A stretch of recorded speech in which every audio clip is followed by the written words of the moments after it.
Tatlong pinakamahal na relo sa kasaysayan. Kamusta mga kaibigan? Ngayon, tatalakayin natin ang mga pinakamahal na relo sa kasaysayan. Magsimula tayo sa pagtuklas sa mga relo na nagpamahal sa mga collector at connoisseur. Ang mga relo ay hindi lamang mga kasangkapan para sa pagtatala ng oras, kundi mga obra ng sining at simbolo ng katayuan sa buhay. Kaya, narito ang tatlong pinakamahal na relo sa kasaysayan. Una, Patek Philippe Henry Graves Super Complication, na nagkakahalaga ng $24 na milyon. Ang relo na ito ay ginawa noong 1932 para kay Henry Graves, isang kilalang collector ng relo.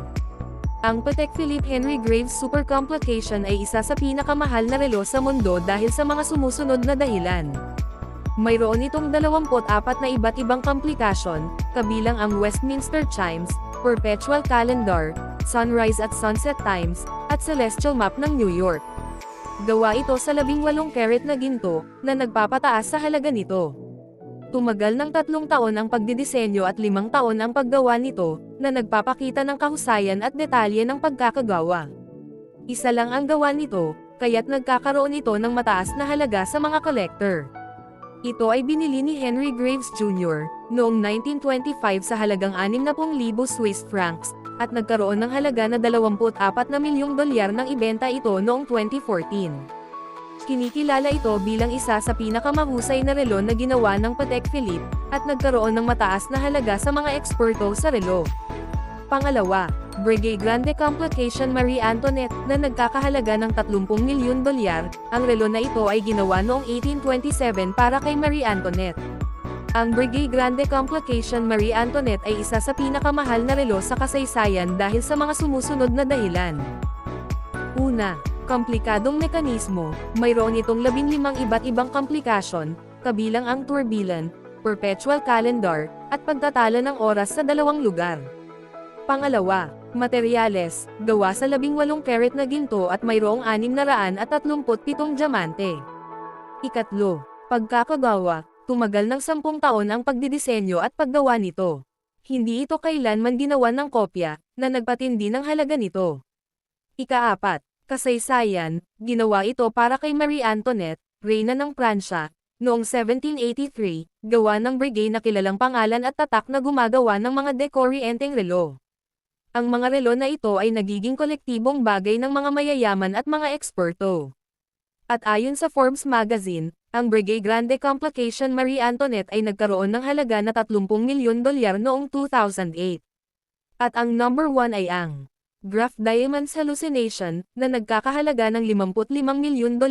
Ang relo na ito ay nagtatampok ng 110 karat ng mga diamanteng may kulay. Ang Graf Diamonds Hallucination ay napakamahal dahil sa mga sumusunod na dahilan.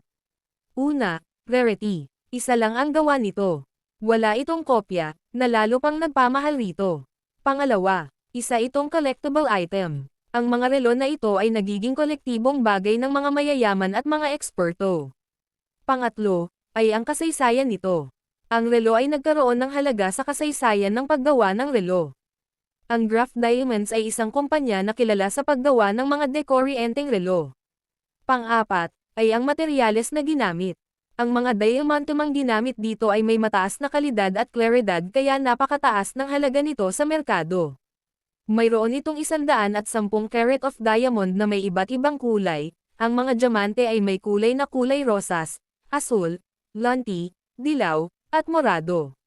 Panglima, pagkakagawa. Mayroon itong tourbillon mechanism para sa pagtatala ng oras. Ito ay isang komplikadong mekanismo na nagbibigay sa relong ito ng mataas na kalidad pagdating sa katumpakan sa pagtatala ng oras. Ang detalye at precision ng pagkakagawa ay nagpapakita ng kahusayan ng mga eksperto.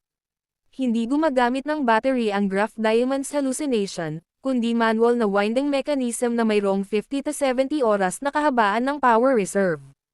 Ang relo ay waterproof sa tubig hanggang 30 meters. Ayon sa opisyal nilang website na grafdiamonds.com. Ang Graf Diamonds Hallucination ay nagkaroon ng halaga na $55 million. Oo, oras ay nagbabago.